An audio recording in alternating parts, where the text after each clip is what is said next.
ஐயா வணக்கம் ஐயா. அம்மா வணக்கம். அன்பான உனக்கு அன்பு வணக்கம். சொல்லுங்கம்மா. ஐயா, இங்க இறைவன் சொன்னாலே இறைவனாலே எல்லா இடத்துலயும் நீக்க மாதிரி நிறைஞ்சிருக்காங்கன்னு சொல்றாங்க. கட்டாயம். ஆனா அப்படி சொல்லும் போது சில விஷயங்கள்லாம் இப்போ ஒப்பிட்டு காட்டுறாங்க. இப்போ உதாரணத்துக்கு என்ன சொல்றதுன்னா, ஒரு சின்ன விஷயம் உதாரணங்களும் நிறைய பேர் சொல்லி இதை இறைவனுக்கு ஒப்பிட்டு சொல்றாங்க. இப்போ பசுமாடு இறைவன் அந்த மாதிரிலாம் சொல்லும் போது நீங்க என்ன பண்ணாலும் சரி, அங்க அதுக்கான விஷயம் ஒரு பால் வேணும் இது வேணா அந்த பசுமாட்டு இதுல இருந்தாலும் நீங்க எடுக்க முடியும், மத்தபடி வால்ல இருந்தா அந்த மாதிரியா நீங்க எடுக்க முடியும். அந்த மாதிரிலாம் ஒப்பிட்டு சொல்றாங்க. இறைவனும் இந்த மாதிரி விஷயங்களும் இது மாதிரி ஒப்பிட்டு காட்டுறது சரியா? அங்கதான் விஷயம் இருக்குது. ஏன்னா நம்ம எது நம்ம ஆசைப்பட்டோமோ அது என்னவா இருக்குது இங்கன்றது நம்ம புரிஞ்சுக்கணும். எல்லாமே இருக்குன்னா அப்ப எல்லாமே முன்னுக்கு நிறைய சொல்லுவாங்க. இப்ப இறைவன் இப்ப எல்லாரும் சொன்னோம், இறைவன் நீக்க மாதிரி நினைஞ்சிருக்கான்றது எல்லா ஞானிகள் இருந்து எல்லாரும் சொன்னதான், யாரும் சொல்லாமல். அதுக்கு பேர் மேல ஆற்றல் சொல்லலாம். அந்த ஆற்றலுக்கு இன்னொரு பேர் சொன்னா அதுக்கு பேர் அன்புன்னு சொல்லலாம். அது நீக்க மாதிரி எல்லாத்தையும் நிறைஞ்சிருக்குது. அது இல்ல ஆற்றல்னா ஒரே விஷயம் தான். ஆற்றல்ன்றது கண்ணுக்கு புலப்படவும் செய்யும், புலப்படாம தெரியும். அந்த ஆற்றலின் வெளிப்பாடு தான் ஜட பொருள், மனிதன், ஜீவராசி. நீங்க பாக்குற அண்டங்கள், அணுக்கள், நிலவு, நிக்கிற பூமி எல்லாமே அதான், வேற ஒண்ணும் இல்லது. எல்லாமே சேர்ந்து அதான். இதுதான் ரெப்ரசன்ட் பண்ணுது. இதுதான் நீங்க இறைவன் சொல்றீங்கன்னா ஆமா இதுதான். அது எதுவாயினும் சரி, எல்லாத்தையும் குறிக்கக்கூடிய ஒரு பொருள் பேர் ஆற்றல். அந்த ஆற்றலுக்கு இன்னொரு பேர் சொன்னா அது அன்புன்னு சொல்லலாம். புரியுது நான் சொல்றேன்? அது பேர் ஒருமைன்னு சொல்லலாம். இதுதான் அதோட தன்மை. இதுதான் நீக்க மாதிரி நிறைஞ்சிருக்குது. ஆமா நிறைஞ்சிருக்குது, வேற ஒண்ணும் இல்லை. இப்ப இதுக்கு எல்லாரும் முன்னுதாரணம் சொல்லுவாங்க. இப்ப நம்ம ஒரு கோயிலுக்கு போய் நம்ம ஒருத்தர் கொஸ்டின் கேட்கறாரு, நம்ம கோயிலுக்கு போய் நம்ம வழிபாடு பண்றோமே, அப்ப இறைவன் நீக்கமா நினைச்சிடோம்னா நம்ம எல்லாத்தையும் நம்ம அந்த தன்மையை புரிஞ்சிக்கலாம். இப்ப நம்ம கோயிலுக்கு தான் போனோமா அப்படின்னு. இப்ப ஒரு விஷயம் இருக்குது. நீ ஒரு உணவை சாப்பிடணும்னா சமைச்சாதான் சாப்பிட முடியும். இப்படி ஒரு கூட்டு இருக்குது. ரெண்டாவது, நம்ம ஒரு பால் நம்மளுக்கு வேணும்னா, நம்மளுக்கு பால் வேணா இப்ப நம்ம ஒரு மாடோட மடியில தான் பால் கறக்க முடியும். மாலை பிடிச்சில் தான் நம்மளுக்கு பால் வருமா இப்படின்ற ஒரு கூட்டலாம். இதை எடுத்துட்டு போய் நம்ம அதுக்கு செட் பண்ணி பார்க்கலாம்னா செட் பண்ணி பார்க்க கூடாது விஷயம். இப்ப எல்லாரும்னா இதை ஒப்பு வச்சு எப்படி நீ ஒரு மாட்டோட மடியில இருந்து நீ பால் கறப்பையோ அதே போலதான் நீ இறைவன்றதை நீ புரிஞ்சுக்கணும் தெரிஞ்சா நீ கோயிலுக்கு போகலாம், நீ பக்தி பண்ணலாம், யோகம் இப்படின்னு சொல்றாங்க இல்லையா? இதுவும் அது ஒப்பானா கிடையாது. ஏன்னா நீங்க கேட்டது இறைவன்ற ஒரு பொருளை உணரணும்னு.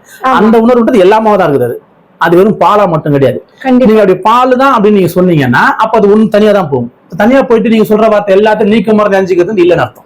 நம்மளே அதை சொல்லிட்டு நீங்களே நீக்க மாதிரி நெஞ்சுக்கிறது சொல்லிட்டு அந்த நிறைஞ்சதை அவன் இங்க இருக்கிறதுல கேட்கறான். அதுக்கான விளக்கத்தை நம்ம கொடுக்கணுமே தவிர்த்து ஏற்கனவே ஒரு விஷயம் பழக்கமா இருக்கணும், எல்லாரும் செய்யற விஷயம் நம்மளும் கை காட்டக்கூடாது. நம்ம அது கை காட்டிட்டு அதுக்கு முன்னுதாரணம் நம்ம சொல்றோம். நீ ஒரு மாடு இருந்தா அந்த மாட்டோட மடியை கட்டாதான் நீங்க பால் வரும், பாலை பிடிச்சிட்டா பால் வருமா, இல்ல உடம்ப தடனா பால் வருமானா? பால் வேணும்னா தான் நம்ம மாறி பிடிச்சிருக்கணும். எனக்கு அன்பு வேணும்னாலும், எனக்கு அதோட அரவணைப்பு வேணும்னாலும், எங்க தடுனாலும் அதுக்கு சொன்ன வரும். கண்டிப்பா புரியுதா சொல்றீங்க? எனக்கு தேவை அரவணைப்பு தான் தேவை. எனக்கு அந்த அரவணைப்பு தான் நான் கேட்டேன். இப்ப அரவணைப்புனா எங்க தடணும் அதுக்கு சுகம் இருக்கும். வாழை பீஸ் தடனாலும் அது இன்பமா இருக்கும், மடிய பீஸ் தடனாலும் இன்பமா இருக்கும், தலையில கை வச்சாலும் இன்பமா இருக்கும். ஏன்னா அந்த இன்பம்ன்றது அந்த சுகம்ன்றதுதான் அந்த இறைவோட தன்மை. அதுக்கு பேர் தான் அன்பு. அன்புன்றது எல்லாத்தையும் இருக்குதான். அந்த அன்பு உங்ககிட்ட அதீதமாகணும். அந்த அன்பு உங்ககிட்ட அதீதமான எந்த பொருளையும் நீ வணங்கலாம், எல்லா பொருளையும் அன்பு காட்டலாம். எல்லா பொருளும் அறிவு எடுத்துக்கும். நம்ம அறிவை தான் அறிவு வந்துருக்கிறோம், வேற அந்த அறிவுன்றது எல்லாத்துக்கும் நாம இருக்குது. எனக்கு இருக்குது எல்லாமே ஆற்றல். நீயும் ஒரு ஆற்றலின் வடிவம். உனக்கு இன்னொரு ஆற்றலோட தன்மை உனக்கு புரியணும். அப்ப அது புரியணும்னா உங்ககிட்ட அன்பு வரணும். அன்பு வந்தா எல்லா பொருளுமே உன்னோட. இப்போ அன்பு அதிகமாயி போய் ஒருத்தர் புலிக்கிட்டு ஜாலியா விளையாடுறாங்க, சிங்கத்துக்கிட்ட இது எப்படி இருக்கிறான், ஒரு பாம்போட எப்படி கனெக்ட் பண்ண முடியாது. அவனால அன்பானதே கனெக்ட் பண்ணிட்டாங்க. அன்புதான் அந்த விஷயத்த மாத்துது. இப்ப இதுதான் நீங்க எல்லாரும் கேட்கறீங்க. இப்ப எவ்வளவு ஒருத்தர் கடினமா ஒருத்தர் இருந்தா கூட அவன் எப்படி இவ்வளவு கடினமா எப்படி என்ன பண்றதுக்கு அன்பா ஆயிட்டு அவன்கிட்ட நீ அந்த அன்பான விஷயத்தை பேசணும். அந்த அன்பு நீ அவன்கிட்ட வெளிக்காட்டினா அவன் உங்ககிட்ட அன்பாயிடுவான். உண்மைதானே? இப்ப அந்த அன்புன்ற ஒரு பொருள் கண்ணுக்கு தெரியாது, அது உருவமா கிடையாது, அது உணர்வா மட்டுமே இருக்குது. அந்த உணர்வுன்ற ஒரு பொருள் தான் இங்க அனைத்துமா இருக்குது. அது நீங்க அந்த உணர்வு கடினமாயி போயிடா ஜட பொருளாகவும் ஜீவராசியாகவும் மனிதனாகவும் அண்டங்கள் அணுக்களாகவும் இருக்குது.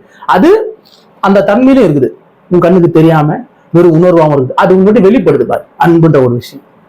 அதுதான் ஒரு மனிதன் கிட்ட இருக்குது, அது ஒரு ஜீவராசி கிட்ட, ஒரு ஜட பொருள் எல்லாத்துக்கிட்டையுமே இருக்குது. அப்ப இறைவன் நிக்க ஆமா நிறைஞ்சிரு, அன்பால் நிறைஞ்சிருக்கிறான் உண்மைங்க எல்லா இடத்துலயும் அப்படின்னு நம்ம உனக்கு போதிச்சா மட்டும்தான் அவனுக்கு அந்த ஆமா இல்ல அப்படின்னு உனக்கு புரியும். அப்ப இருக்கிறதுக்கு நீங்க பண்ணலாம். நீங்க இதுக்கு நீங்க தான் போனோம் அங்கதான் போனோம் அப்படின்னு ஒண்ணு கிடையாது. இது அன்னைக்கு காலகட்டத்துக்கு அவங்களுக்கு ஒரு ஏற்பட்ட அறிவியல் வெளிப்பாட ஒரு விஷயத்த அவங்க பண்ணாங்க. அதை நம்ம இன்னைக்கு வரைக்கும் நம்ம சொல்லி இருக்கிறோன்றது நம்ம அறிவு சிறுமன் தான் எனக்கு சொல்லும். நம்ம அறிவு வளருது. ஏன்னா மறி வளருது. எவ்வளவு டெக்னாலஜி நம்ம பேசினுக்கிறோம். அதை இப்ப நம்ம பேசி எங்க போகணும் தெரியாது, எல்லாத்துக்கும் போதில்ல. எப்படி போச்சு? இதுதான் டெக்னாலஜி. இது அறிவு இருக்கு பேரு. அந்த அறிவு நீ வந்து நம்ம இன்னைக்கும் இந்த அறிவு வந்ததுக்கு அப்புறம் கூட இன்னும் கூட இறைனா என்ன, அதுக்கு பேர் ஆற்றல், அதுக்கு பேர் அன்பு, அதோட பெரிய முழுமையான தன்மை ஒருமை குணம், எல்லாத்தையும் ஒன்னா பாக்குற தன்மை, அதுதான் அந்த இறைத்தன்மை நம்ம சொல்லணும். ஏன்னா அது இல்லாதனால தான் நம்ம இங்க இவ்வளவு ஒரு துன்பத்துக்குள்ள உள்ளாகி இவ்வளவு ஒரு கடினத்துக்குள்ள உள்ளாகிட்டு இருக்கோம். உண்மைதானே? இந்த இவ்வளவு கஷ்டமும் இவ்வளவு துன்பமும் இவ்வளவு வலி வேற நம்மளுக்கு இருக்கிறது காரணம் நம்ம கிட்ட ஒருமைன்ற ஒரு குணம் இல்லை, அன்பு இல்லை. இந்த இறைத்தன்மைன்றது இங்கதான் இருக்குதுன்னு சொன்னதுக்கு வந்த விளைவு தான் இது. எல்லா இடத்துலயும் இருக்குதுன்னு சொல்றீங்க, அப்புறம் இங்க தான் இருக்குதுன்றீங்க. அங்கதான் இருக்குது, இங்க எல்லாத்தையும் சொல்லி சொல்லி ஓடினே இருக்கிறீங்க. நீ ஓடும் போது என்ன ஆயிடுது, நீ இருக்கிற இடத்த விட்டுட்டு நீ ஒரு இடத்துக்கு போற. இங்கேயும் அதான் இருக்குது, அங்கேயும் அதான் இருக்குது. நிச்சயமா பெசலா ஒண்ணும் இல்ல. இப்ப எல்லாரும் போறதா அது உங்களுக்கு பெசலா தெரியுது, அங்கதான் இருக்குது, நீங்களா ரெப்ரசென்ட் பண்ணிட்டீங்க. அது அந்த காலகட்டத்துக்கு அவங்க உங்களுக்கு ஏற்பட்ட அறிவுல வெளிப்பட்ட ஒரு விளைவு தான், ஒரு செயல்தளத்தை தவிர்த்து அங்கதான் இருக்குதுன்றது கிடையாது. அங்கேயும் இருக்குது, நீ இருக்கிறதுல இருக்கிறது உணர்றது தான் இன்னைக்கு இருக்கிற அறிவு நம்மகிட்ட. அதுக்கு பேர் தான் அன்பா இருக்குது, கருணையா இருக்குது, ஒருமை குணத்தோட இருக்குது. அதுதான் இறைவன், நம்ம அதான் இறைவனா இருக்குது. அது இருக்கிறதுலே பண்ண முடியும். நான் சொன்னேன், இப்ப ஜட பொருளுக்கு உயிர் இருக்குது, ஜீவராசிக்கு உயிர் இருக்குது, எல்லாத்துக்கும் உயிர் இருக்குது, எல்லாத்துக்குள்ளயும் உணர்வு இருக்குது. அந்த உணர்வை வெளிப்பட்டு தெரிஞ்சுக்கிற அளவுக்கு நம்ம கிட்ட அறிவு இருக்குது. உண்மைதானே? நீ சயின்ஸ் சொல்லிட்டு எல்லாத்தையுமே எல்லாத்துக்குள்ளயுமே ஆற்றல் தான் இருக்குது, எல்லாமே லைட் பார்ட்டிகளா தான் இருக்குது, எல்லாமே சொல்லல. எனர்ஜி, அந்த எனர்ஜி கனெக்ட் பண்ணிக்க பாக்குது. அந்த கனெக்ட் எப்படி வரும்? அன்பு வந்தா கனெக்ட் வந்துடும். எனர்ஜியோட மூலக்கூறு. இப்ப நீங்க கோயிலுக்கு போய் என்ன பண்ணி இது அன்பை வெளிப்படுத்த போறீங்க. ஐயா, அந்த அன்பு இங்க கோயிலுக்கு போய் வெளிப்படுத்தணும் அவசியம் இல்லடா. நீ இருக்கிற இடத்துல இருந்த உங்களோட மனிதருக்கு, உங்க கூட சக மனிதர்கிட்ட, இல்ல உங்களோட இருக்க ஜட பொருள்கிட்ட, உங்களோட ஜீவராசி அந்த அன்பை முழுமையை வெளிக்கட்டணும்னு ஆசைப்படும். இப்ப இறைத்தன்மை ஒரு சொன்ன இல்லையா, அதை உணரணும்னா அதுக்கு பேர் அன்பா இருக்கு. அந்த அன்பை நீ எந்த அளவுக்கு வெளியே கொடுக்குறியோ அதை அப்படியே உங்களுக்குள்ள ரீப்ளேஸ் பண்ணி காட்டும். அது இருக்கிறதுல பண்ண முடியும். ஏன்னா இருக்கிறதுல பண்ணும் போது மட்டும்தான் அது சிறப்பா இருக்கும். ஏன்னா நீ அதுக்குன்னு ஒரு காசு எடுத்துக்கணும், அதுக்குன்னு ஒரு லாங்ல போய் ஒரு இடத்துக்கு போகணும்னு அவசியம் இல்லை. இருக்கிறதுலே பண்ண முடியுமா? முடியும். இறைத்தன்மை உணர முடியும். இறைன்றது ஒண்ணு இல்லை, அதுக்கு பேர் அன்பு தான். அளவுக்கு மீறி அன்பு ஆயிடுச்சுன்னா அந்த அன்பின் வெளிப்பாடு உங்களுக்குள்ள அறிவு வரும்.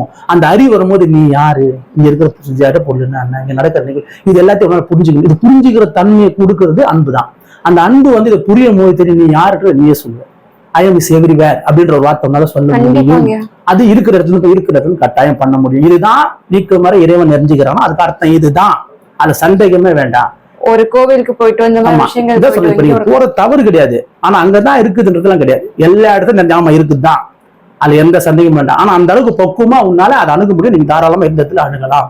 இல்ல எனக்கு அந்த பக்குவம் பத்தல, எனக்கு அதெல்லாம் முடியல, எனக்கு அங்க போனாதான் எனக்கு கம்ஃபர்டபுள், அப்ப போ.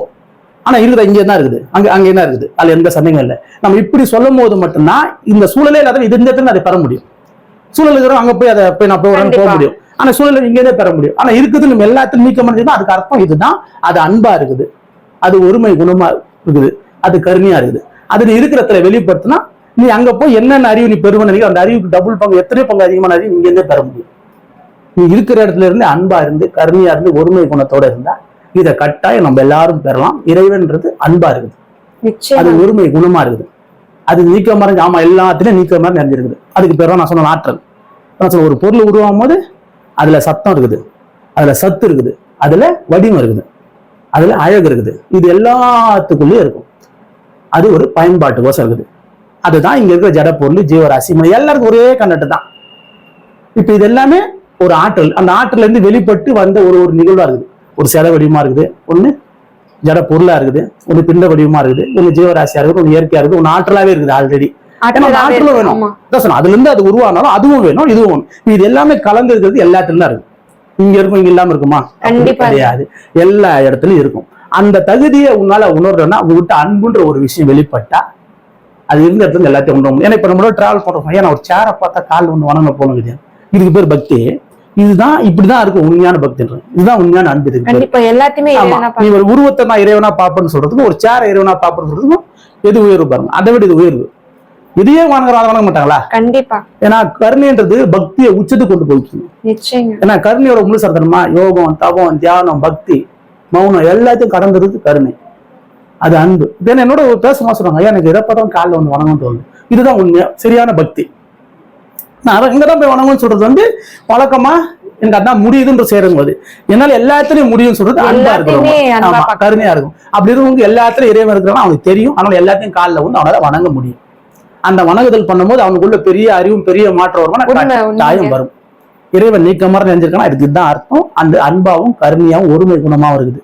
அது நம்மளுக்குள்ள வெளிப்படுற உணர்வா இருக்குது. அந்த உணர்வு அன்பில் வெளிப்பட்டு வெளியே அந்த உணர்வு வந்தா அந்த உணர்வு வந்து நீ எந்தெந்த பொருள் பார்த்து அந்த காலில் வந்து வணங்குறியோ, நீ கோயிலுக்கு போய் வணங்குறீங்கல்ல, எப்படி கோயிலுக்கு போய் வணங்குறீங்க? அங்க ஒரே விஷயம், அந்த வணங்கும் போது என்ன நடக்குதுன்னா பழக்கமா எல்லாரும் மட்டும் அதுக்கோசம் பண்றோம். நானும் கோயிலுக்கு போய்க்கிறேன். இது என்ன பண்ண அந்த பழக்கமும் எல்லாரும் செய்யறாங்க, அந்த செயலுக்கோசமே செய்றீங்களே தவிர்த்து யாரும் உள்ளார்ந்து உள் உணர்வோட செய்றீங்கன்னா செய்யல.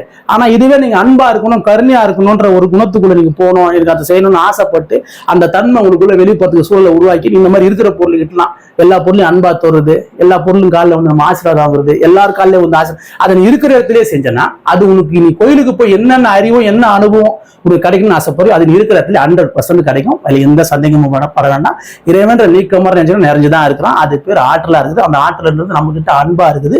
அந்த அன்புன்றது நம்மகிட்ட ஒருமை குணம் அதிகமாகும் போது நம்மளுக்குள்ள அறிவு வரும். அறிவு வரும்போது நீயே அனைத்துமா இருக்கின்ற அறிவை நம்ம கட்டாயம் 100% புரிஞ்சுக்கலாம். இதுதான் இறைவன் நீக்கமாக நிறைஞ்சதான் அர்த்தம். ரொம்ப நன்றிங்க. ரொம்ப மிக்க நன்றி.